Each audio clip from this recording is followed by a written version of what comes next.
نحمده ونصلي على رسوله الكريم اما بعد فاعوذ بالله من الشيطان الرجيم بسم اللہ الرحمن الرحیم۔ میرے محترم بھائیوں، السلام علیکم ورحمۃ اللہ تعالی وبرکاتہ۔ دیکھیے، ایک سوال ہم سب کے ذہنوں میں اور ایک پشیمانی ہمارے دلوں میں یہ موجود ہے کہ یہ رمضان جو گزر گیا، اس کا حق ہم لوگ صحیح طریقے سے ادا نہیں کر سکے۔ یہ ایک پشیمانی ہمارے دلوں کے اندر موجود ہے کہ یہ رمضان گزر گیا اور ہم اس کی صحیح طریقے سے ہم اس کا حق بھی ادا نہیں کر سکے۔ ہم اس میں عبادات بھی ہمیں جس طرح کرنی چاہیے تھیں، وہ عبادات بھی ہم اس طریقے سے نہیں کر سکے۔ تو ایک ہی پشیمانی ہے۔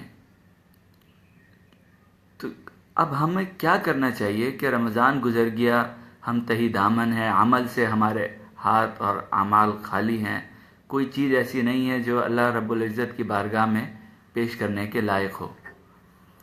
اور جیسے کہ کل کے پروگرام میں میں نے عرض بھی کیا تھا کہ حضرت صلی اللہ تعالیٰ علیہ وآلہ وسلم نے ممبر پر جب تشریف لے جا رہے تھے تو 3 دفعہ آمین فرمایا تھا۔ تو یہ جو 3 دفعہ جو آمین فرمایا تھا، وہ آمین کیا تھی، وہ آپ کو میں ذرا دوبارہ دہرا دیتا ہوں۔ پہلی، اور صحابہ کرام رضوان اللہ علیہم اجمعین بڑے حیران تھے کہ کوئی بات تو ہو ہی نہیں، تو یہ آمین کس بات پر کہی جا رہی ہے؟ آمین کس بات پر کہی جا رہی ہے؟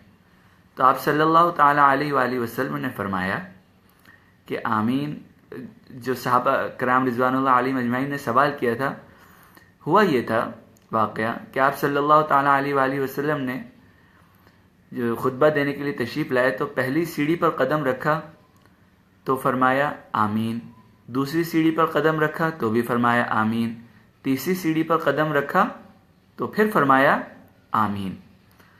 تو صحابہ کرام رضوان اللہ علیہم اجمعین اس بات حیران ہوئے اور حضرت صلی اللہ تعالیٰ علیہ وآلہ وسلم سے دریافت فرمایا کہ یا رسول اللہ صلی اللہ تعالیٰ علیہ وآلہ وسلم، آپ نے کس بات پر آمین فرمایا؟ تو آپ صلی اللہ علیہ وآلہ وسلم نے 3 باتیں بیان فرمائیں کہ ان باتوں پر میں نے آمین کہا، اور فرمایا کہ حضرت جبریل امین علیہ السلام میرے پاس تشریف لائے اور مجھے 3 دعائیں دیں، اور پہلی سیڑھی پر جب میں نے قدم رکھا تو بھی ایک دعا دی، دوسری سیڑھی پر جب قدم رکھا تو بھی ایک دعا دی، اور تیسری سیڑھی پر جب قدم رکھا تو بھی ایک دعا دی۔ تو ان تینوں دعاؤں پر میں نے آمین کہا۔ اب وہ 3 دعائیں کیا تھیں؟ دیکھیے، اب اس کی اہمیت دیکھیے کہ جبریل امین علیہ السلام اپنی طرف سے تو کوئی دعا گھڑ کے نہیں لا سکتے تھے، تو وہ دعا یقیناً اللہ تبارک و تعالی نے ان سے فرمایا تو انہوں نے وہ دعا کی، اور اس دعا کے اوپر آمین کس نے کہی؟ حضور اکرم سرور کونین صلی اللہ تعالی علیہ وآلہ وسلم نے۔ تو اس دعا کی اہمیت اور اس دعا کے اس کا اندازہ لگائیے کہ اگر یہ دعا قبول ہو جاتی ہے تو یہ ہمارے لیے کس طرف ہمیں لے جائے گی۔ دعا سنیے، وہ 3 دعائیں کیا تھی؟ پہلی دعا یہ تھی، ان میں سے 3 دعاؤں میں سے ایک دعا یہ تھی کہ ہلاکت ہو اس شخص کے لیے کہ جس نے اپنے بوڑھے ماں باپ کو، جس نے اپنی زندگی میں بوڑھے ماں باپ کو پایا اور ان کی خدمت کر کے ان کو راضی کر کے اپنے لیے جنت کا رستہ ہموار نہیں کر سکا۔ ہلاکت ہو ایسے شخص کے لیے۔ یہ تو ایک بات۔ اب دوسری جو آمین فرمائی تھی وہ کس بات پر فرمائی تھی؟ دیکھیے کتنی خطرناک بات تھی یہ پہلی بات بھی۔ اب دوسری بات کیا تھی؟ دوسری بات یہ تھی کہ جبریل امین علیہ السلام نے یہ دعا دی کہ ہلاکت ہو اس شخص کے لیے کہ جس کے سامنے آپ صلی اللہ تعالی علیہ وآلہ وسلم کا نام گرامی لیا جائے اور وہ آپ صلی اللہ تعالی علیہ وآلہ وسلم پر درود شریف بھی نہ بھیجے، آپ صلی اللہ تعالیٰ علیہ وآلہ وسلم کے لیے دعا بھی نہ کرے. اور دعا درود شریف کے ذریعے ہوتی ہے، اور مختصر ترین درود شریف صلی اللہ علیہ وسلم ہے. تو ہلاکت ہو اس شخص کے لیے کہ جس کے سامنے آپ کا ذکر مبارک آئے اور وہ آپ کے اوپر، آپ کے لیے دعا نہ کرے، آپ کے اوپر درود نہ بھیجے. ہلاکت ہو ایسے شخص کے لیے. اس پر بھی حضرت صلی اللہ تعالیٰ علیہ وآلہ وسلم نے آمین فرمایا. ایک اور دعا جو فرمائی حضرت صلی اللہ تعالیٰ علیہ وآلہ وسلم نے، حضرت جبریل علیہ السلام نے اور حضور اکرم رسول اللہ صلی اللہ تعالیٰ علیہ وآلہ وسلم نے اس پر آمین فرمایا. وہ دعا یہ تھی کہ ہلاکت ہو اس شخص کے لیے کہ جس نے ماہ رمضان کو پایا اور اس میں اپنی بخشش نہ کروا سکا. اب دیکھیے ماہ رمضان تو چلا گیا، چند گھڑیاں باقی ہیں اور بعض جگہوں پر چاند نظر آنے کی اطلاعات بھی ہیں. تو بہرحال جس کے پاس جتنا موقع موجود ہے وہ اس سے فائدہ اٹھائے. دیکھیے میں آپ کو ایک مثال دیتا ہوں، بہت اہم. میرے نوجوان بھائیوں، ایک مثال دیتا ہوں، آپ کو بہت اچھی طرح سمجھ میں آئے گی کہ دیکھیں ہر چیز جو ہے نا اس کے انجام سے پہچانی جاتی ہے کہ اس کا انجام کیسا ہوا. ایک شخص ساری زندگی کفر کرتا رہا، لیکن جب اس کی موت ہوئی تو وہ ایمان کی حالت میں ہوئی. تو اب بتائیے وہ شخص کامیاب ہے کہ ناکام ہے؟ اللہ تعالیٰ کے نزدیک اور دین شریعت کے نزدیک تو وہ شخص کامیاب ہے نا بھائیو، کامیاب ہے نا. کیوں کامیاب ہے؟ اس لیے کہ اس کا انجام اچھا ہوا، اس کا انجام اچھا ہوا. اور دوسرا شخص، ایک اور شخص ہے کہ جس نے ساری زندگی نیکیاں کی، پورا وقت نیکیاں کرتا رہا، پورا وقت نیکیاں کرتا رہا، لیکن آخر میں آ کر اللہ تعالیٰ محفوظ فرمائے گناہوں کی دلدل میں ایسا پھنسا کہ اس کے نتیجے میں اپنی شامت اعمال سے دین اسلام سے نکل گیا اور جناب مرتد ہو گیا، کافر ہو گیا. کسی کو نہیں معلوم، صرف وہ اپنے دل میں جانتا ہے. اب بتائیں انجام کے لحاظ سے پوری زندگی اس نے اچھے کام کیے، پوری زندگی اس نے اچھے کام کیے ہیں، لیکن اب اس وقت آخر میں کسی کو بھی نہیں معلوم، اس کے دل میں کچھ باتیں شیطان نے ڈالی اور وسوسے اور کچھ ایسی باتیں آئیں اور وہ دین اسلام سے منکر ہو گیا، کسی کو پتہ بھی نہیں چلا. لیکن انجام اللہ تعالیٰ کے نزدیک کس کا بہتر ہے؟ وہ کہ جس کی ساری زندگی اچھائیوں میں گزری اور انجام اس کا موت، جب سانس نکلا تو موت اس کی بری حالت میں آئی. بتائیے وہ زیادہ بہتر ہے یا وہ زیادہ بہتر ہے کہ جو ساری زندگی برائی کرتا رہا لیکن مرنے سے پہلے اس کو جو ہے صراط مستقیم اللہ تعالیٰ نے عطا فرما دی، اس نے توبہ کر لی اور اسلام لے آیا. تو بتائیے انجام کس کا بہتر ہوا؟ ٹھیک ہے رمضان ختم ہو گیا اور ہلاکت ہو اس شخص کے لیے کہ جس نے رمضان المبارک کو پایا اور اس میں اپنی بخشش نہیں کرا سکا. لیکن جہاں جہاں ابھی رمضان کی گھڑیاں باقی ہیں وہ اپنا انجام درست کر لیں بھائیوں، وہ اپنا انجام درست کر لیں. حضرت صلی اللہ تعالیٰ علیہ وآلہ وسلم نے کیا فرمایا؟ دعا فرمائی. ایک تو یہ بھی ہے کہ حدیث میں آتا ہے، بعض الفاظ غالباً کچھ اس طرح کے ہیں کہ انما الاعمال بالخواتیم، کہ اعمال کا دار و مدار ان کے اختتام پر ہوتا ہے کہ ان کا اختتام کیسا ہوا. اور حضرت صلی اللہ تعالیٰ علیہ وآلہ وسلم ایک دعا بھی مانگا کرتے تھے کہ اللہم احسن عاقبتنا فی الامور کلہا، کہ اللہ میرے ہر کام میں، ہر کام کا انجام، اللہم احسن عاقبتنا فی الامور کلہا، میرے ہر کام کا انجام، ہمارے ہر کام کا انجام بہت اچھا کر دیجئے. تو معلوم ہوا کہ انجام بہت میٹر کرتا ہے، انجام بہت زیادہ میٹر کرتا ہے. کسی بھی چیز میں انجام کی بہت زیادہ اہمیت ہے کہ انجام کیسا ہو رہا ہے. اب ہم انجام کیسے ٹھیک کریں؟ ہم انجام بڑی آسانی سے ٹھیک کر سکتے ہیں، وہ ایسے کہ ہم سچے دل سے توبہ کر لیں، اللہ تعالیٰ کے حضور ایک تو شکر ادا کریں کہ اللہ آپ نے یہ ماہ رمضان ہمیں عطا کیا اور ہمیں یہ ماہ رمضان آپ نے عطا فرمایا تھا ہماری زندگی میں، اور یہ اس پر شکر ادا ہو جائے۔ اور دوسری بات، اس کے اوپر توبہ کر لیں کہ یا اللہ میں اس رمضان میں کچھ بھی نہیں کر سکا، میں تہی دامن ہوں، میرے پاس کوئی عمل نہیں ہے جو میں آپ کی بارگاہ میں پیش کر سکوں۔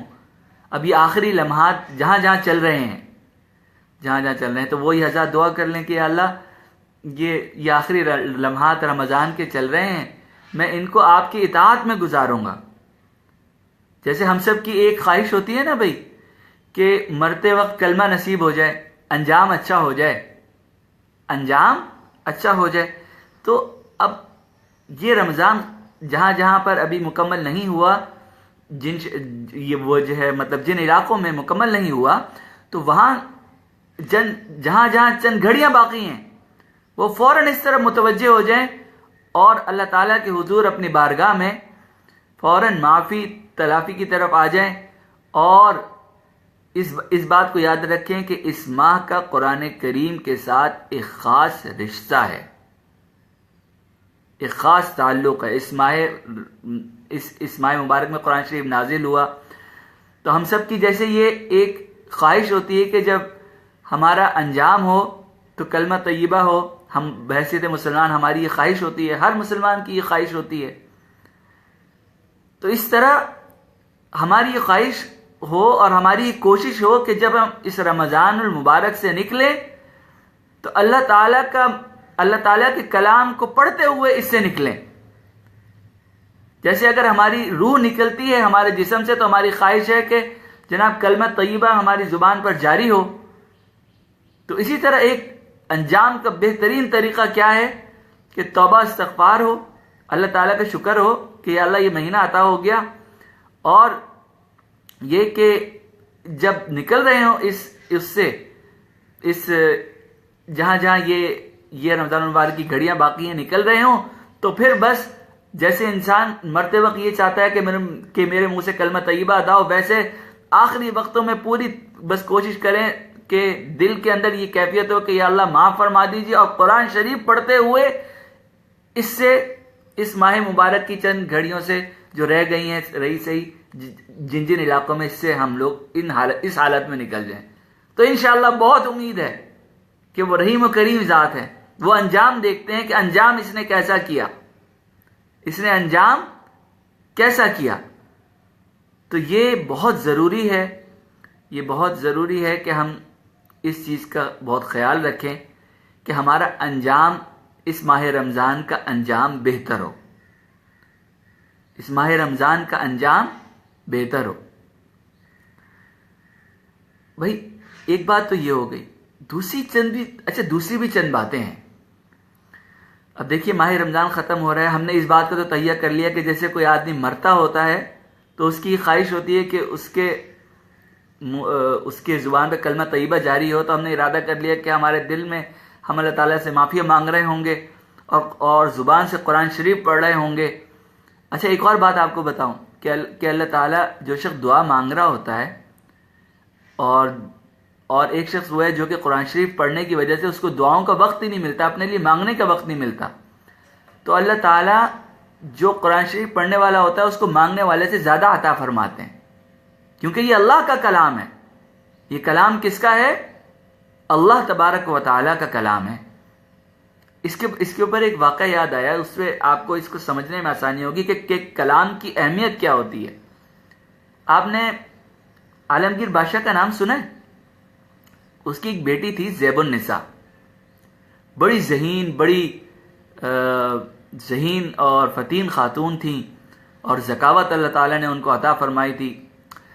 تو فارس والوں نے ان سے کہا کہ انہوں نے جب فارس تک جب ان کی فراست کا فہم و فراست کا چرچا پہنچا زیب النساء کی جو عالمگیر کی بیٹی تھی، تو ان سے کہا لوگوں نے کہ ہم آپ کو دیکھنا چاہتے ہیں۔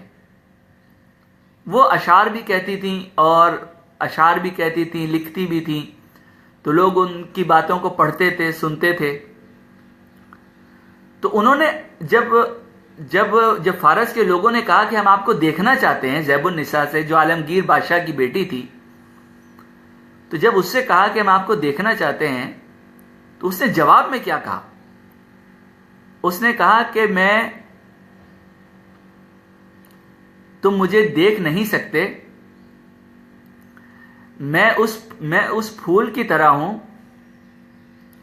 میں اس خوشبو کی طرح ہوں کہ جس کو تم محسوس تو کر سکتے ہو لیکن دیکھ نہیں سکتے. میں اس خوشبو کی طرح ہوں، اس پھول کی خوشبو کی طرح ہوں. زیب النساء نے فارس والوں کو کیا جواب دیا جب انہوں نے کہا کہ ہم آپ کو دیکھنا چاہتے ہیں؟ ان کی فہم و فراست کے واقعات سن کر تو اس نے جواب دیا تھا، کیونکہ وہ باپردہ خاتون تھی، پردہ کرتی تھی، بادشاہ کی بیٹی تھی، ایسی تھوڑی تھی. تو اس نے جواب دیا تھا کہ میں اس پھول کی خوشبو کی طرح ہوں کہ جس کو تم محسوس تو کر سکتے ہو لیکن اس خوشبو کو دیکھ نہیں سکتے. ہر کوئی اس خوشبو کو دیکھ نہیں سکتا. اگر مجھے دیکھنا چاہتے ہو تو میرے کلام کو دیکھو. یہ کون کہہ رہی ہے؟ وہ عورت کہہ رہی ہے، وہ زیب النساء، عالمگیر بادشاہ کی بیٹی، کہ اگر مجھے دیکھنا چاہتے ہو میں اس پھول کی خوشبو کی طرح ہوں جو محسوس تو ہو سکتی ہے، دکھائی کبھی نہیں دے سکتی. اگر مجھے دیکھنا چاہتے ہو تو پھر جو میرا کلام ہے، جو میرے اشعار ہیں اور جو میری ذہانت کی باتیں ہیں، ان کو پڑھو، ان کو دیکھو. تو یہ تو بھائیوں اللہ کا کلام ہے، یہ تو اللہ تبارک و تعالیٰ کا کلام ہے. اس کو پڑھتے ہوئے رمضان المبارک ختم ہو، اس کو پڑھتے ہوئے ہماری زندگی ختم ہو، اس کو پڑھتے ہوئے ہمیں موت آئے، اسی کو پڑھتے ہوئے ہماری روح نکلے. اللہ تبارک و تعالیٰ اس خواہش کو ایسا بنائے کہ ہم اس میں اپنی زندگیاں لگا دیں. قرآن کریم کو اللہ تعالیٰ ہمیں تھامنے والا بنائے. یہ بڑی اہمیت کی حامل بات ہے، بہت اہمیت کی حامل بات ہے یہ. اب دیکھیے قرآن کریم، اچھا ایک اور بات میں آپ کو بتاؤں، یہ اللہ کا کلام ہے نا. اب ہم نے اللہ تعالیٰ کو دیکھا ہے. زیب النساء نے کیا کہا تھا؟ میں تو جو اللہ تعالیٰ کی مخلوق ہے، جو ایک عورت جس کے بارے میں اتنی شہرت ہو گئی تھی، جس کا مقبرہ آج پاکستان کے شہر لاہور میں ہے، تو اس کی اتنی مقبولیت ہو گئی اور اس کی یہ باتیں آج تک تاریخ کی روایت میں موجود ہیں.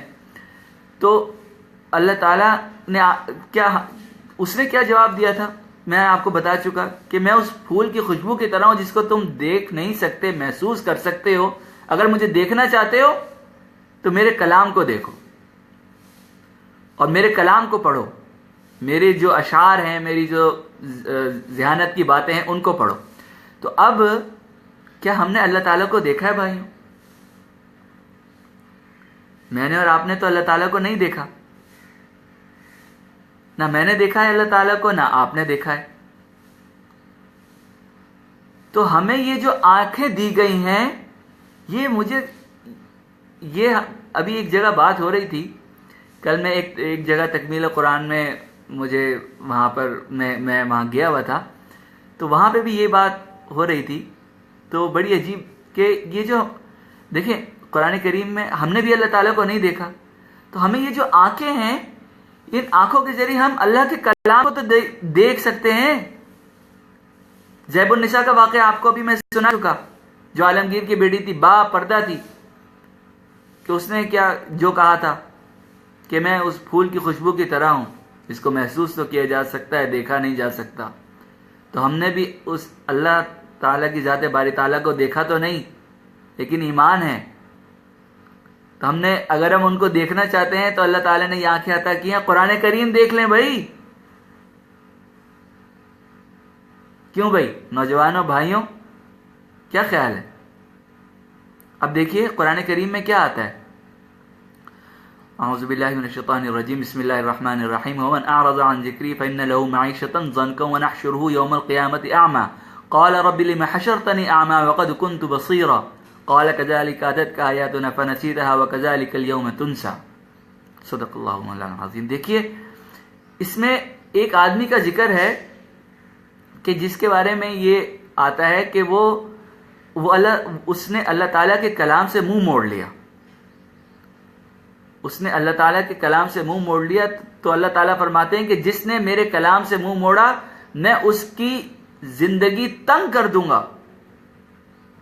اس کے اوپر ایسے حالات آ جائیں گے, ایسے واقعات آ جائیں گے, ایسی پریشانیاں آ جائیں گی کہ تمام نعمتیں موجود ہوتے ہوئے وہ شخص پریشان ہوگا.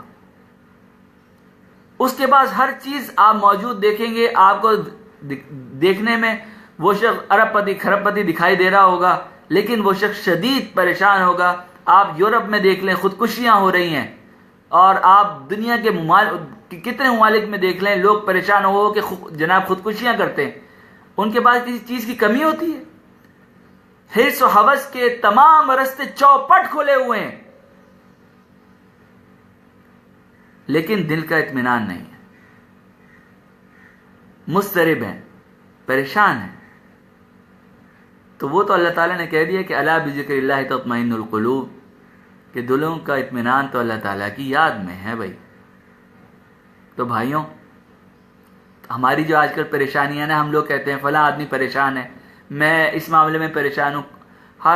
تو بھائی اس پریشانی سے نکلنے کا آسان ترین ذریعہ ہے قرآن کریم کو تھام لیں. قرآن کریم کے ذریعے عزت ملتی ہے, اللہ تعالیٰ عزت عطا فرماتے ہیں. قرآن کریم کو پڑھنے والا بنائیں جناب, ہم لوگ خود کو پڑھنے والا بنائیں. دیکھیے کبھی کبھی جو ایک جگہ میں نے ایک جگہ ایک بات سنی تھی. دیکھیں ہم اللہ تعالیٰ کو نہیں دیکھ سکتے, فی زیب النساء کا واقعہ سنایا تھا. تو ہمیں یہ جو آنکھیں دی گئی ہیں تو کبھی کبھی ایسا لگتا ہے یہ قرآن شریف پڑھنے کے لیے ہی دی گئی ہیں. کیوں؟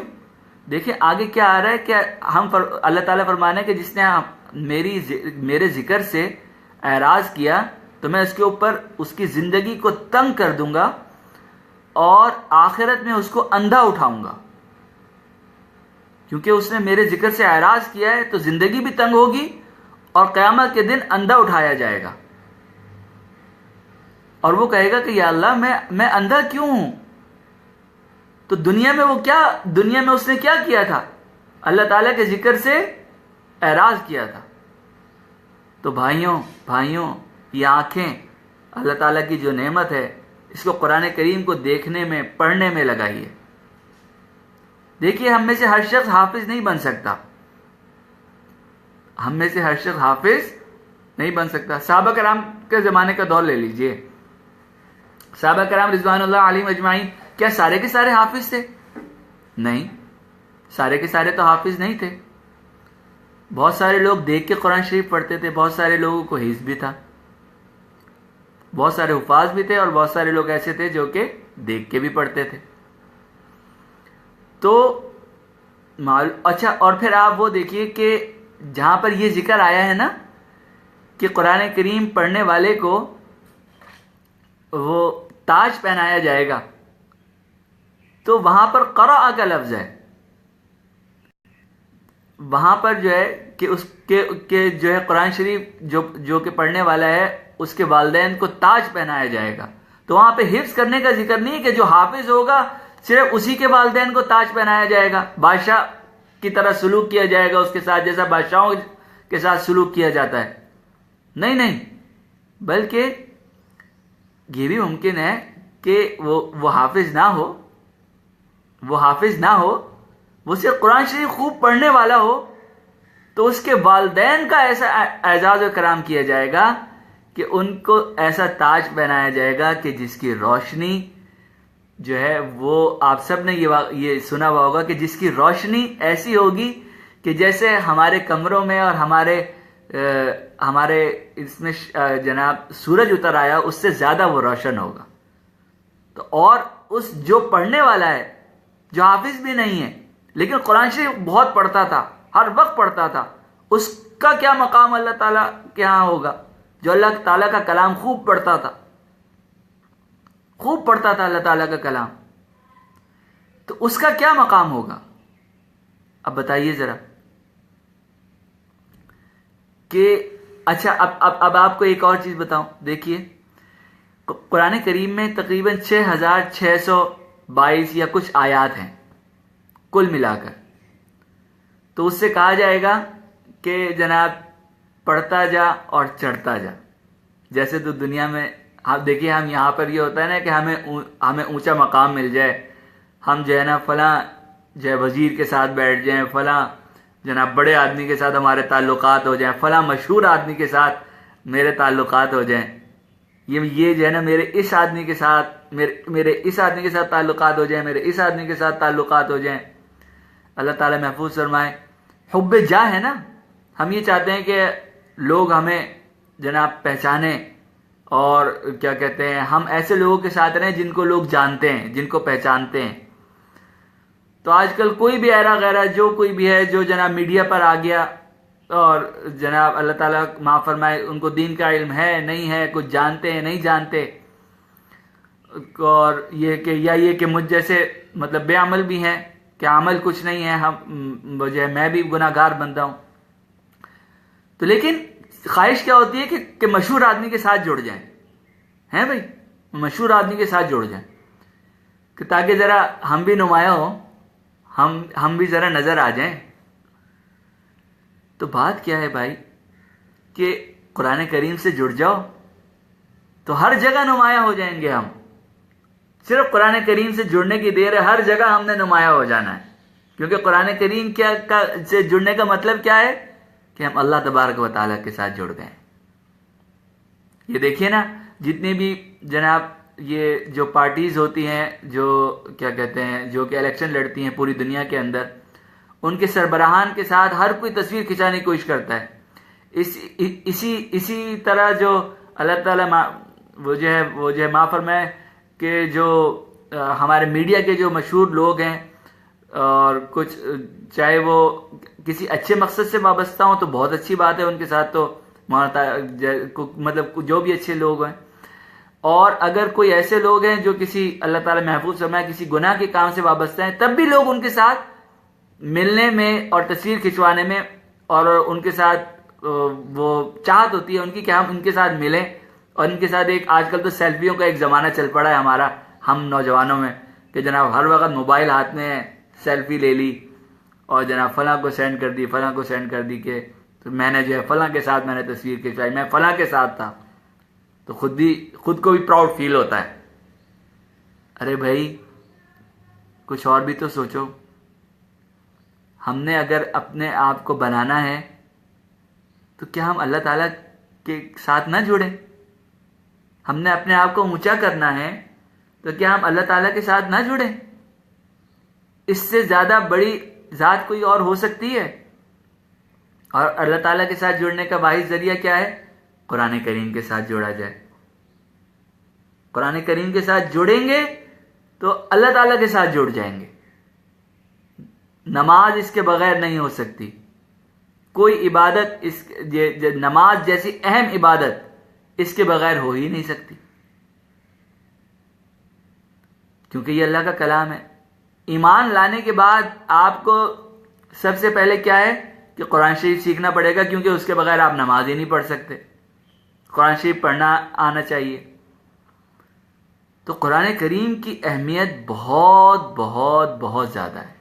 تو رمضان المبارک سے نکلیں تو بھی ایسے نکلیں کہ آخری وقت میں ہماری زبان پر ہم جڑے ہوئے ہوں اللہ تعالیٰ کے ساتھ، اور ہمارا رشتہ قائم ہو اللہ تعالیٰ کے ساتھ.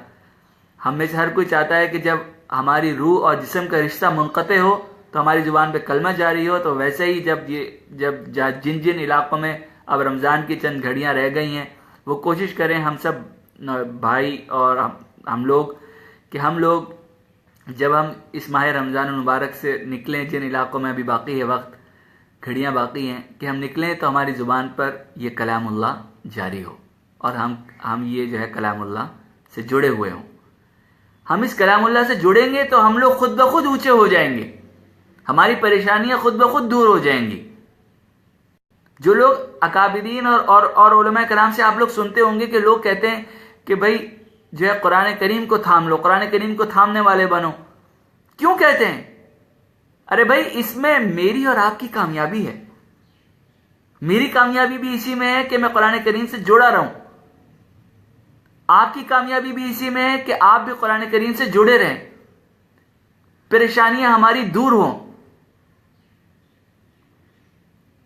کیوں؟ کیونکہ جیسے ہی ہم قرآن کریم سے جڑیں گے تو ہم جناب وعیدوں سے نکل جائیں گے. اچھا اسی بھی ایک واقعہ بھی یاد آ گیا، ایک واقعہ سناتا ہوں. حضرت عمر رضی اللہ تعالیٰ عنہ کے دور میں ان کو اطلاع ملی، حضرت عمر رضی اللہ تعالیٰ عنہ کو یہ اطلاع ملی کہ اب یہ دیکھیے میں آپ کو یہ بات بتانا چاہ رہا ہوں کہ قرآن کریم سے جڑنے سے آدمی کا رتبہ کہاں سے کہاں پہنچ جاتا ہے. کیونکہ قرآن کریم سے جڑنے کا مطلب کیا ہے کہ اللہ تعالیٰ کے ساتھ جڑا ہوا ہے وہ. تو حضرت عمر رضی اللہ تعالیٰ عنہ کے زمانے میں صحابہ کرام رضوان اللہ علیہم اجمعین میں سے کچھ لوگوں نے وہاں پہ ایک شخص سے، انجان شخص سے، ان کو مکہ مکرمہ کا، زیادہ لوگ نہیں ان کو جانتے تھے، ان صحابی کو مکہ مکرمہ کا حکمران بنا دیا.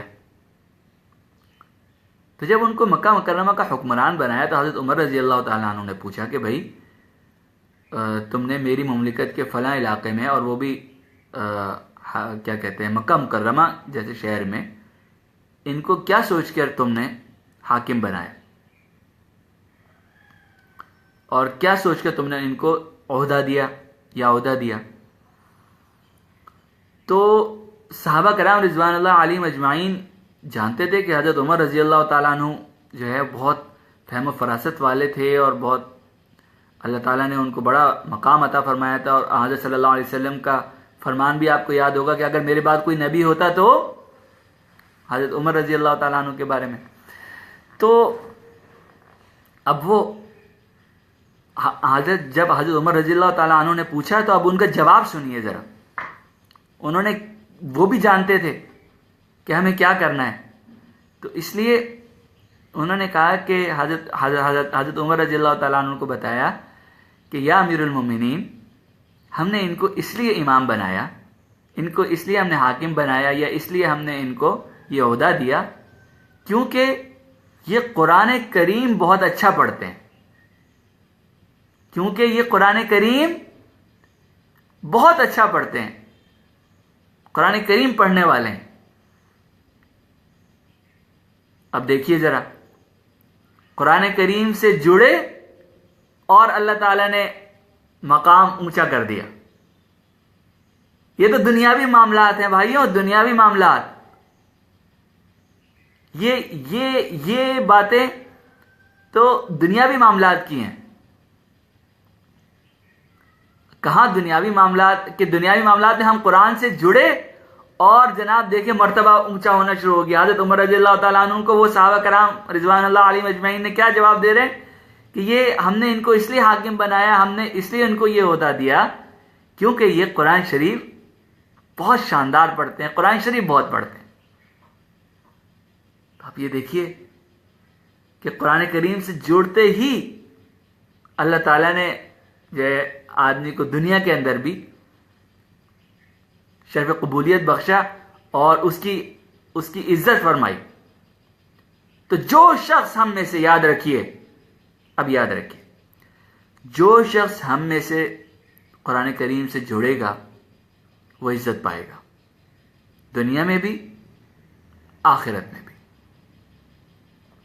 اور آخرت کی عزت کا تو آپ کو پتہ ہی ہے کہ جو شخص قرآن شریف پڑھتا رہے تو وہ آتا ہے کہ جناب پڑھتے جاؤ اور اپنی منزلیں چڑھتے جاؤ. یہاں تو زیادہ سے زیادہ ہمارے یہاں پہ کتنے گریڈ ہوتے ہیں بھائی؟ پاکستان کے اندر تو کم سے کم 22 گریڈ ہی ہوتے ہیں. 22 گریڈ سے زیادہ تو اوپر کوئی جا ہی نہیں سکتا.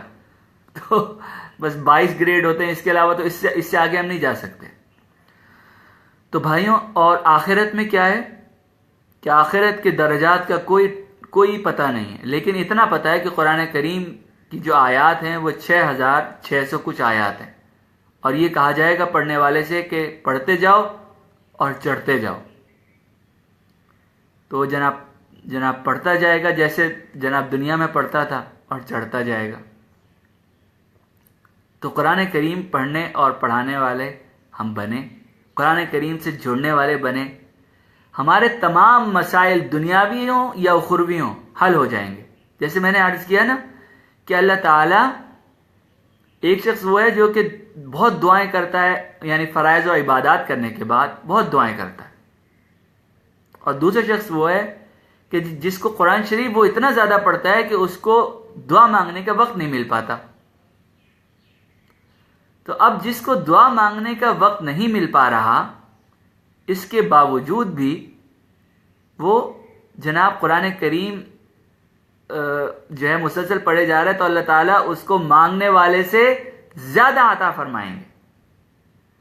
تو یہ تو قرآن کریم پڑھنے والے کا حال ہے، جو صرف قرآن کریم پڑھ رہا ہے۔ تو بات یہ ہو رہی تھی کہ انجام کیسا ہو، تو انجام ایسا ہی ہو کہ قرآن کریم پڑھتے ہوئے زندگی کا انجام بھی ایسا ہی ہونا چاہیے، ہماری زندگی کا انجام بھی ایسا ہی ہونا چاہیے کہ قرآن کریم پڑھتے ہوئے ہماری یہ کوشش ہو کہ قرآن کریم پڑھتے ہوئے ہماری جان نکلے، ہمارے ہر عمل کا، جیسے حضرت صلی اللہ علیہ وآلہ وسلم دعا مانگا کرتے تھے۔ کیا دعا مانگا کرتے تھے کہ اے اللہ، میری آپ سے دعا ہے کہ تمام کاموں کا انجام خیر کے ذریعے ہو۔ تو خیر کیا ہے؟ وہ تو اللہ تعالیٰ سے جڑنا ہے، اور اللہ تعالیٰ سے جڑیں گے کیسے؟ جب اللہ تعالیٰ کے کلام سے جڑیں گے۔ تو اگر کوئی شخص مرتے وقت کلمہ طیبہ نصیب ہو جائے، قرآن شریف پڑھتے ہوئے اس کی موت آئے، کتنا خوش قسمت ہے۔ تو کوئی بھی انجام، اسی طرح ماہ رمضان سے نکلیں تو قرآن شریف پڑھتے ہوئے نکلیں، دل میں یہ سوز ہو کہ ہم سے اس کا حق ادا نہیں ہو سکا، یا اللہ معاف فرما دیجئے۔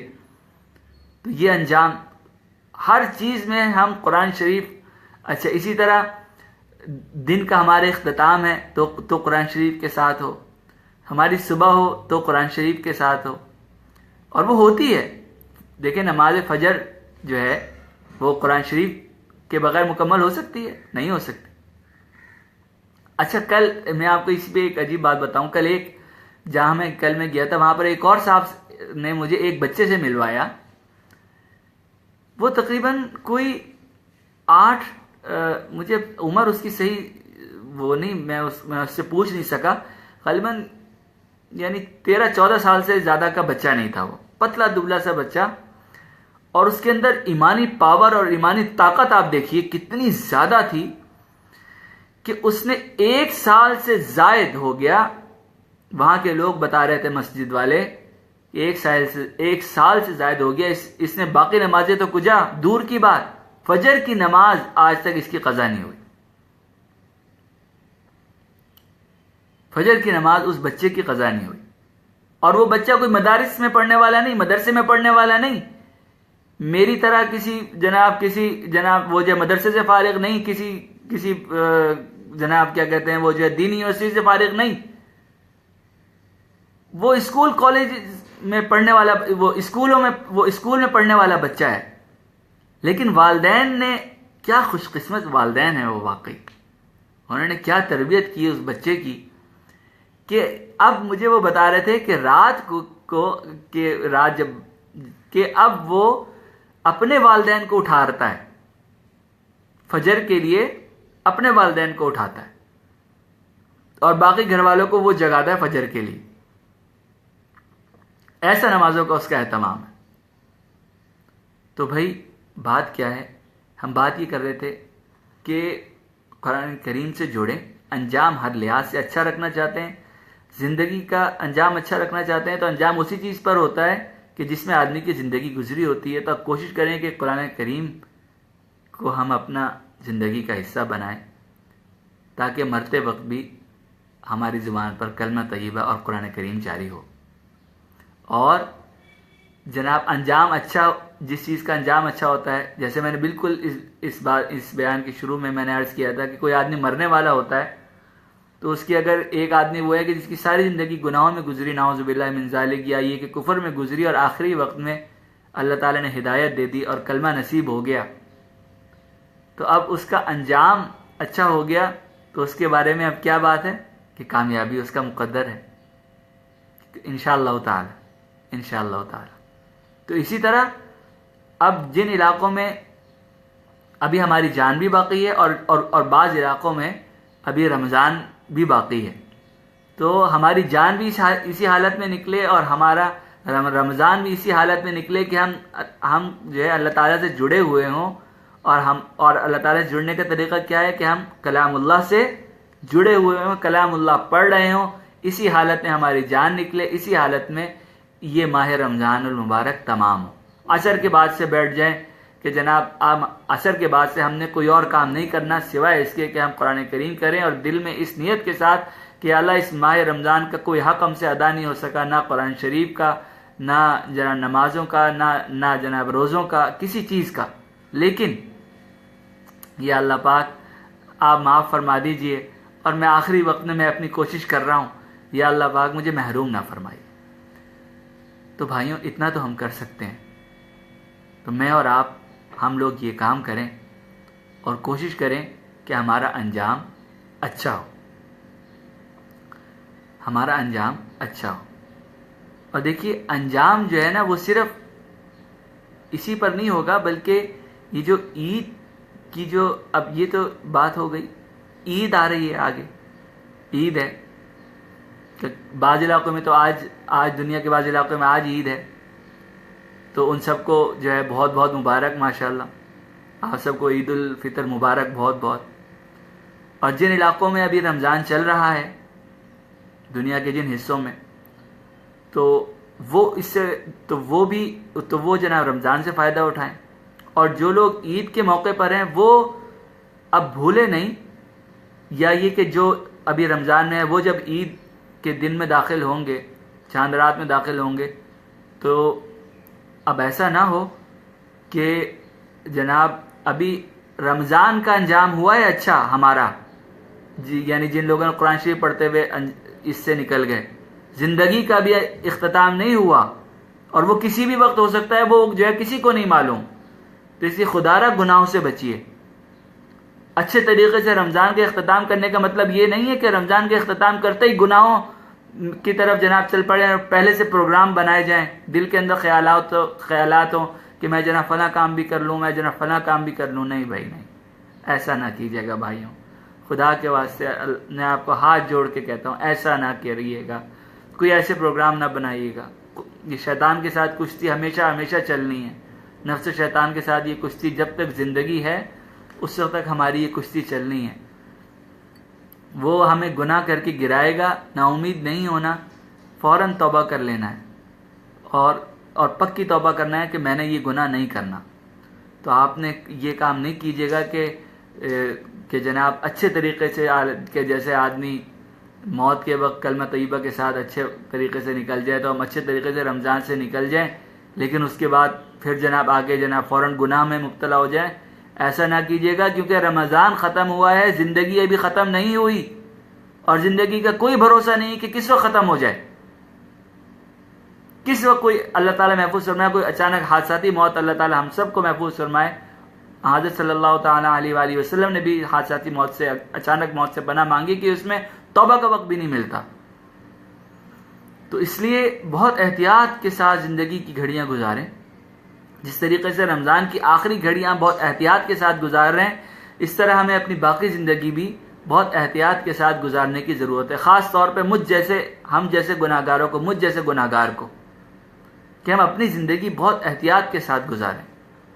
حقوق اللہ میں دیکھیں کہاں کہاں کوتاہی ہوئی ہے، حقوق العباد میں دیکھیں کہاں کہاں کوتاہی ہوئی ہے، اور اس کا حقوق اللہ میں معافی کریں اور اس کی ادائیگی کریں، اور حقوق العباد میں جناب جو ادائیگیاں ہیں، جس کو جسمانی، روحانی یا کیا کہتے ہیں کسی بھی طرح ذہنی تکلیف پہنچائی ہے، مال کسی کا کھا لیا، کسی کو گالی دے دی، غیبت کر دی، کوئی معاملہ ایسا ہوا ہے تو معافی تلافی کی اللہ تعالیٰ سے دعا کریں کہ یا اللہ کہ کوئی آپ عزت کے ساتھ کوئی صورت نکال دیں۔ میں آپ کو ایک طریقہ بتاتا ہوں، آدمیوں کے ساتھ ہم سے بہت معاملات رہتے ہیں، بڑی کوتاہیاں ہو جاتی ہیں، تو اس میں آپ ایک کام کر سکتے ہیں۔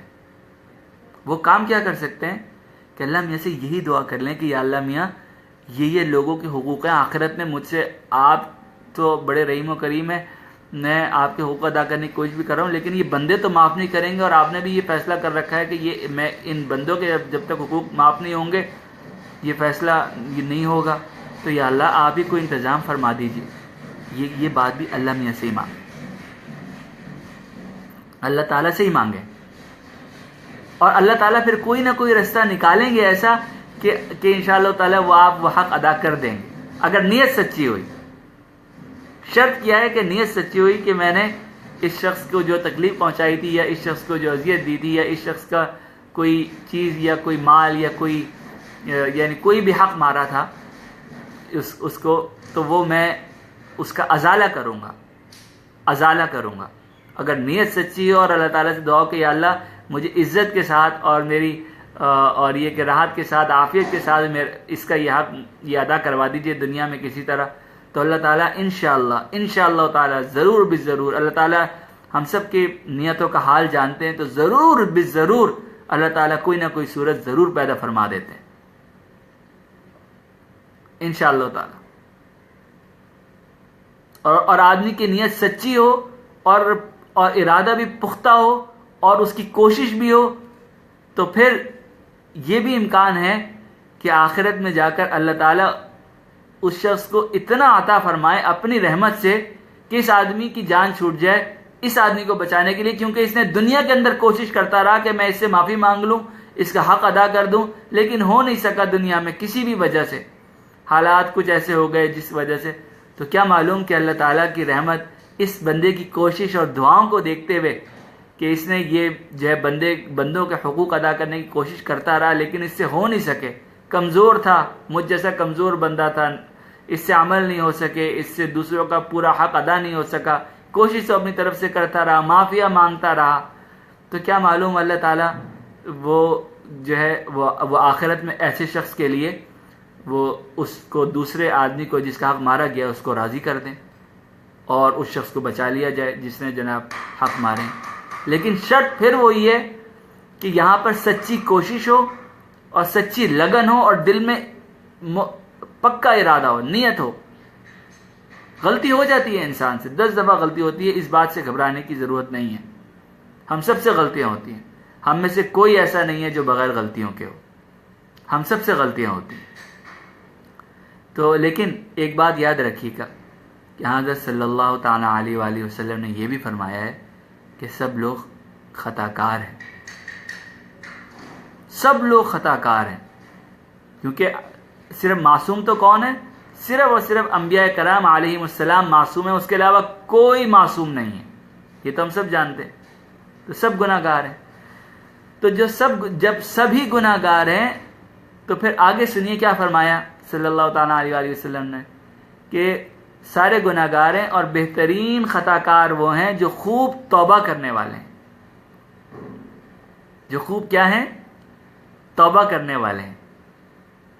تو جو بہت توبہ کرنے والا ہے، اللہ تعالیٰ کے حضور بہت توبہ کرنے والے ہیں، وہ اللہ تعالیٰ کے نزدیک بہترین خطا کار ہے، کیونکہ خطا کار تو ہر انسان ہے۔ خطا کا پتلا ہم اردو میں ایک محاورتاً بھی کہتے ہیں نا کہ انسان خطا کا پتلا ہے، یہ بات ٹھیک ہے کہ ہم سے غلطیاں ہوتی ہیں، تو لیکن اس کے ازالے کی کوششیں صدق دل کے ساتھ، صحیح نیت کے ساتھ اور کوششیں جاری رکھنی چاہیے، کوشش اپنی طرف سے جتنی ممکن ہو وہ کرتی رہنی چاہیے، باقی اللہ تعالیٰ کے سپرد کر دینا چاہیے۔ تو عرض میں یہ کر رہا تھا کہ ہم ماہ رمضان المبارک سے نکلیں، بات تھوڑی سی دوسری طرف چلے گی، ماہ رمضان المبارک سے نکلیں تو کیا کرتے ہوئے؟ قرآن شریف پڑھتے پڑھاتے ہوئے، اللہ تعالیٰ کے ساتھ جڑے ہوئے، اور زندگی کے اختتام ہو تو بھی یہ جو قرآن کریم پڑھتے پڑھاتے ہوئے اور اللہ کے کلام سے جڑے ہوئے۔ اب اس کا کوئی معمول بنا لیجئے، ماہ رمضان کوئی تھوڑا سا کوئی معمول، کوئی بھی معمول کہ میں نے اتنا قرآن شریف، نمازوں کے علاوہ میں نے اتنا قرآن شریف روز میں نے پڑھنا ہے، جتنا بھی آسانی سے اس کو مقرر کر لیں اور اس کو روزانہ کی بنیاد پہ پڑھیں۔ میں آپ کی ہمت بنانے کے لیے کچھ بات بتا دیتا ہوں کہ صحابہ کرام رضوان اللہ علیہم اجمعین، آپ نے سنا ہوگا کہ قرآن شریف کی 7 منزلیں ہیں، تو یہ نص سے ثابت ہے، یہ 7 منزلیں، یہ جو سپارے اور رکوع وغیرہ اور یہ دوسری ترتیبیں جو ہیں یہ سب بعد میں ہوئی ہیں، یہ سب بعد میں ہوئی ہیں۔ یہ 7 حصے جو تھے یہ اصل ہیں. تو یہ 7 حصے کیوں تھے؟ کیونکہ صحابہ کرام رضوان اللہ علیہم اجمعین کوشش کرتے تھے کہ ایک دن میں ایک منزل ختم کریں، اس طرح 7 دن میں پورا قرآن کریم مکمل ہو جائے. حضرت صلی اللہ تعالیٰ علیہ وآلہ وسلم نے اپنے آخری جو آپ کا آخری رمضان تھا اس میں آپ نے حضرت جبریل امین علیہ السلام سے 2 مرتبہ دور فرمایا قرآن کریم کا، سنا اور سنایا، پھر سنا اور سنایا. 2 مرتبہ دور فرمایا، 2 مرتبہ تکمیل فرمائی. تو بھائیوں اب تیسرا کیا ہے کہ 2 مرتبہ نہیں تو کم سے کم مہینے میں 1 مرتبہ قرآن شریف ہو جائے، یعنی 30 سپارے ہیں تو روزانہ 1 سپارہ پڑھ لیا جائے. ارے بھائی اتنا بھی نہیں ہو سکتا، جو حافظ قرآن نہیں ہے، جو دوسرے ہیں، تو جتنا ہو سکتا ہے آسانی سے کوئی اتنی مقدار مقرر کر لیں اپنے لحاظ کو دیکھتے ہوئے، لیکن اس کے اندر پھر جم جائیں، چاہے وہ جتنی بھی مقدار کیوں نہ ہو. میں کہتا ہوں 1 آیت ہی کیوں نہ ہو،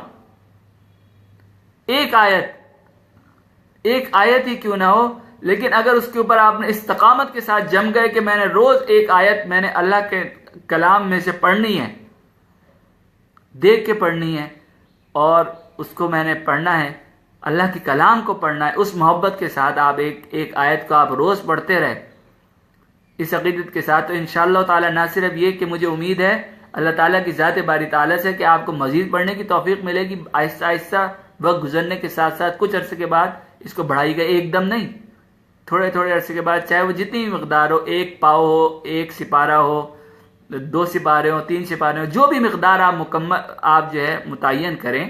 مقصد یہ ہے کہ اس کو پھر مستقل مزاجی سے نبھانے کی پوری آپ کی وہ ہونی چاہیے کہ میں اس کو نبھاؤں گا، ہر صورت نبھاؤں گا.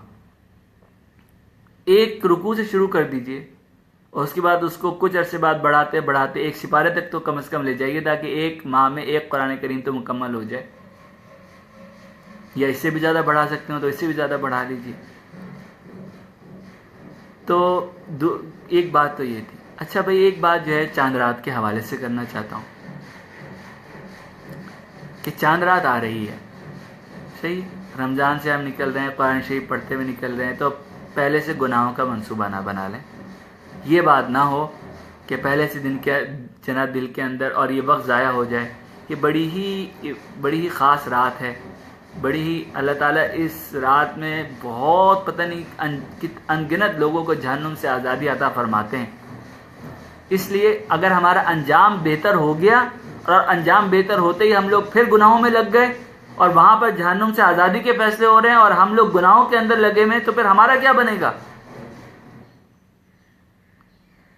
بڑی احتیاط کی ضرورت ہے، بہت احتیاط کی ضرورت ہے، بہت احتیاط کی ضرورت ہے.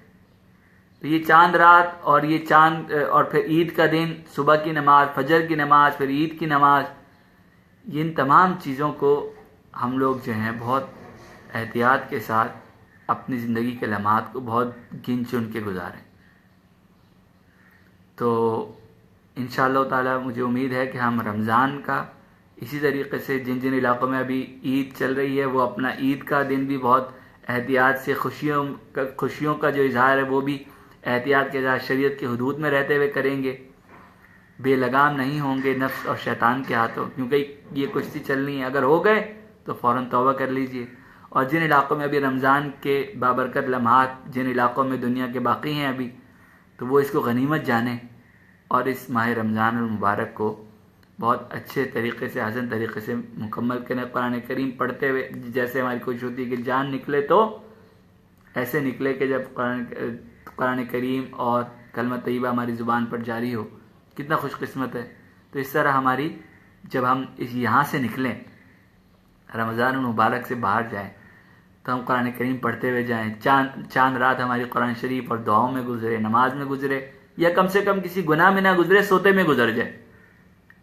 کوئی نیک کام نہ کریں لیکن کوئی گناہ بھی نہ کریں، کوئی گناہ نہ کریں. عید کے دن بھی جو بھائی جن علاقوں میں عید چل رہی ہے وہ کم سے کم کوئی گناہ نہ کریں. تو ایسا آدمی جو صرف فرائض و واجبات ادا کرتا رہا لیکن گناہ کوئی نہیں کیا، بتائیے وہ کامیاب ہوگا نہیں ہوگا؟ کہ اس نے کوئی زیادہ نوافل نہیں پڑھے، کوئی زیادہ وہ نہیں کی، لیکن یہ کہ وہ جناب کامیاب ہوگا. کیونکہ دیکھیے وہ آپ کو وہ واقعہ بھی یاد ہوگا کہ حضرت صلی اللہ علیہ وآلہ وسلم نے ایک صحابی کو صحابہ بیٹھے ہوئے تھے، ایک صحابی کے متعلق فرمایا کہ ابھی جو شخص حاضر ہوگا یہ جنتی ہے. تو وہ جب حاضر ہوئے وہ صحابی، تو اب لوگوں کو تجسس ہوا، تو جو وہاں صحابہ کرام پہلے سے موجود تھے آپ صلی اللہ علیہ وآلہ وسلم کے پاس، وہ بڑے حیران ہوئے اور انہوں نے سوچا کہ جا کے دیکھنا چاہیے. ان میں سے ایک صحابی نے کہ یہ کیا عمل ایسا کرتے ہیں کہ جس کی وجہ سے آپ صلی اللہ علیہ وآلہ وسلم نے ان کو جنت کی بشارت دے دی کہ یہ شخص جنتی ہیں. تو ان سے کہا کہ میں کچھ دن آپ کے ساتھ رہنا چاہتا ہوں. ان صحابی نے وہ دوسرے کہ جن کے آنے سے پہلے حضرت صلی اللہ تعالیٰ علیہ وآلہ وسلم نے بشارت دی تھی کہ اب جو یہاں داخل ہوگا یہ جو ہے یہ شخص جنتی ہے، کہ وہ جو ہے مطلب جن کے بارے میں بشارت دی گئی تھی. تو وہ تجسس کے تحت وہ ان صحابی کے پاس گئے اور ان سے کہا کہ میں کچھ دن آپ کے ساتھ رہنا چاہتا ہوں، اور یہ دل میں یہ خیال تھا کہ دیکھوں تو صحیح کہ یہ کیا ایسا عمل کرتے ہیں تاکہ وہ عمل میں بھی کر سکوں. تو وہ گئے وہاں پر، اور وہاں پر جا کر انہوں نے تین دن یا کچھ دن وہاں پر ان کے ساتھ گزارے، لیکن دیکھا کہ کوئی ایسا خاص وہ نہیں ہے عمل، جو نہ تو بہت زیادہ نمازیں ہیں، نوافل ہیں، نہ کوئی تسبیحات ہیں، نہ کوئی ایسی کوئی چیز ہے. تو لیکن دو چیزیں ان کو، ایک چیز تو ان کو خود نظر آئی کہ گناہ کوئی نہیں تھا، گناہ کوئی نہیں تھا، وہ جو گناہ نہیں کرتے تھے. ظاہر سی بات ہے صحابہ کرام ہیں تو وہ جو گناہ، انبیاء کرام تو معصوم ہوتے ہیں، صحابہ کرام بھی ان کے نقش قدم پر ہیں. تو وہ جو ہے کیا کہتے ہیں، وہ جو گناہوں سے بچنے کا بہت احتیاط کرتے تھے. تو وہ تو سارے صحابہ کرتے تھے. ان کو پھر بھی حیرانی تھی کہ اور کیا وجہ ہو سکتی ہے کہ جنت میں جانے کی بشارت دی گئی ہے. تو انہوں نے جب وہ جانے لگے تو انہوں نے پھر بتایا کہ میں نے حضرت صلی اللہ علیہ وآلہ وسلم سے، میں دراصل یہاں پہ آپ کے بعد اس لیے رکا تھا کہ میں دیکھ سکوں کہ آپ ایسا کون سا عمل کرتے ہیں کہ جس کی وجہ سے آپ کو یہ درجہ دیا گیا. تو وہ صحابی کچھ دیر سوچتے رہے، پھر فرمایا کہ مجھے اور تو کچھ ایسی چیز نہیں ہے جو آپ سب نہ کرتے ہیں اور میں اکیلا کرتا ہوں، لیکن مجھے اپنے بارے میں ایک گمان ہوتا ہے، خیال سا ہوتا ہے کہ ایک وجہ شاید یہ بھی ہو سکتی ہے کہ میں اپنے دل میں کسی مسلمان بھائی کے بارے میں بدگمانی اور بغض نہیں رکھتا کہ میں اس کو تکلیف پہنچاؤں، اس کو مجھ سے تکلیف پہنچے، اس سے بغض نہیں رکھتا. تب یہ دیکھیے کہ گناہوں سے بچنا اور کسی مسلمان کے ساتھ بغض نہ رکھنا یہ کتنا. اب ہم عید پہ جناب گلے مل رہے ہیں، بہت خوشی خوشی گلے مل رہے ہیں، اور اندر سے بغض ہے اس آدمی کے خلاف. زبان پہ کچھ ہے اور منہ پہ کچھ، اور جناب کیا کہتے ہیں دل میں کچھ ہے. دل میں یہ ہے کہ میں اس کو تکلیف پہنچاؤں، اللہ تعالیٰ محفوظ فرمائے، اور اس کے خلاف اللہ تعالیٰ ہم سب کو اس روحانی بیماری سے، ہر طرح کی روحانی بیماریوں سے اللہ تعالیٰ ہم سب کو محفوظ فرمائے. لیکن بات کیا ہے کہ بغض نہ، کسی بھی مسلمان سے بغض نہ رکھیے. وقتی طور پہ اشتعال ہر کسی کو آ سکتا ہے، مجھے بھی آ سکتا ہے، آپ کو بھی آ سکتا ہے، ہر انسان کو آ سکتا ہے کسی بھی بات پر. انسان ہے، کوئی فرشتہ نہیں ہے. انسانی جبلت کے اندر یہ جو ہے کیا کہتے ہیں، ہنسی ہے، خوشی ہے، بھوک ہے، پیاس ہے، غصہ ہے، غم ہے، اور یہ تمام چیزیں انسانی فطرت کا حصہ ہیں. اسی کے ساتھ زندگی گزرے گی. تکالیف بھی اس دنیا کا حصہ ہیں، پریشانیاں بھی اس دنیا کا حصہ ہیں. تو ان سب کے ساتھ ہی یہ زندگی گزرنی ہے. تو ان سب کے ساتھ مینج کرتے ہوئے ہی زندگی ہم نے گزارنی ہے، لیکن کسی سے بغض نہ رکھیں. عید کا موقع ہو، لوگوں سے مل رہے ہیں، بات چیت ہو رہی ہے، اور جناب مبارکباد کے واٹس ایپ کیے جا رہے ہیں، اور ہم لوگ جناب واٹس ایپ کر رہے ہیں، فون کالز ہو رہی ہیں، جا کے گھروں میں مل رہے ہیں، لیکن اندر سے بغض بھرا ہوا ہے ایک دوسرے کے خلاف، بڑوں کے خلاف، چھوٹوں کے بارے میں، چھوٹوں کے دلوں میں بڑوں کے بارے میں. جناب ہر طرف یہ نہیں. کم از کم اپنا دل اس چیز سے صاف کر لیں. اور صاف نہیں ہو رہا، یہ کیفیت اختیاری تو نہیں ہوتی کہ جناب کسی نے آپ کو کوئی تکلیف پہنچائی اور آپ کو اس سے خوشی ہو. ایسا تو نہیں ہوا کرتا کہ مجھے، اگر میں اپنی بات کر رہا ہوں، کہ اگر مجھے کسی سے تکلیف پہنچے تو میں اس سے جناب خوش تو نہیں رہ سکتا ہمیشہ کہ میں اس سے خوش رہوں کہ آپ نے مجھے تکلیف پہنچائی، بہت شکریہ بہت شکریہ. یا یہ کہ مجھ سے کسی کو تکلیف پہنچ جائے اور وہ جناب میں اس سے کہوں کہ تم مجھ سے بغض نہ رکھو اور تم میرے ساتھ بالکل ٹھیک طریقے سے پیش آؤ. ایسا نہیں ہوا کرتا، یہ دنیا ہے. بغض کا مطلب یہ نہیں ہے، بغض کا مطلب یہ ہے کہ آپ اس کے بارے میں کوئی کینہ نہ پالیں کہ میں اس کے خلاف کوئی کارروائی کروں، اس کو تکلیف پہنچاؤں، اس کو ذلیل کروں، یا اس قسم کی میں کوئی حرکت کروں. یہ کام ہم نے نہیں کرنا، چاہے وہ عید کا موقع ہو، چاہے وہ چاند رات ہو. تو بھائیوں، یہ ہماری میرے خیال سے تمام باتوں کا خلاصہ ہو گیا ہے. اور اچھی ہی اب میں آپ کو کچھ خلاصہ کر دیتا ہوں. ایک تو بات کیا ہے کہ ہم نے کیا کرنا ہے، قرآن کریم سے جڑے رہنا ہے. کیونکہ اگر ہم اللہ تعالیٰ سے جڑنا چاہتے ہیں تو ہمیں قرآن کریم سے جڑنا پڑے گا. قرآن کریم سے جڑنے کی صورت کیا ہے کہ ہمیں قرآن کریم پڑھنا پڑے گا. اور قرآن کریم پڑھنے کے لیے ہمیں مساجد سے جڑنا پڑے گا. کیونکہ جب مساجد سے جڑیں گے تو پھر ہم قرآن سے بھی جڑیں گے. پھر ہم لوگ جناب ہماری مجلس بھی اچھی ہوگی اور ہم صلحاء، اور وہ جو آتا ہے کہ کونوا مع الصادقین، سچوں کے ساتھ ہو جاؤ، تو پھر ہم جناب اپنی صحبت بھی ہماری اچھی ہو جائے گی. تو ہماری ہر چیز بہتر ہوتی چلی جائے گی. قرآن کریم سے جڑنے کا راستہ کیا ہے کہ جناب علماء کرام سے جڑیں، اللہ والوں سے جڑیں، مساجد والوں سے جڑیں، مسجد سے جڑیں، اللہ کے گھر سے جڑیں، اللہ کے گھر سے جڑیں. اور مقصد کیا کہ جناب مردوں کے لیے نماز باجماعت ادا ہو، قرآن کریم کی تلاوت ہو، اور ساتھ ساتھ کیا ہو کہ قرآن کریم جتنا بھی ہو سکے ہم اتنا زیادہ سے زیادہ اس کو پڑھنے کی ہم اس کی کوشش کریں. اور اس حالت میں ہمارے رمضان کا اختتام ہو، ہماری زندگی کا اختتام ہو، ہمارے دن کا اختتام ہو، ہمارے رمضان کا اختتام ہو، ہماری چاند رات کا اختتام ہو، ہمارے عید کے دنوں کا اختتام ہو، اس حالت میں کہ ہم قرآن کریم سے جڑے ہوئے ہوں، ہم مساجد سے جڑے ہوئے ہوں، ہم گناہوں سے دور ہوں اور اللہ کے کلام سے جڑے ہوئے ہوں. اور یہ اللہ تبارک و تعالیٰ کا کلام ہے.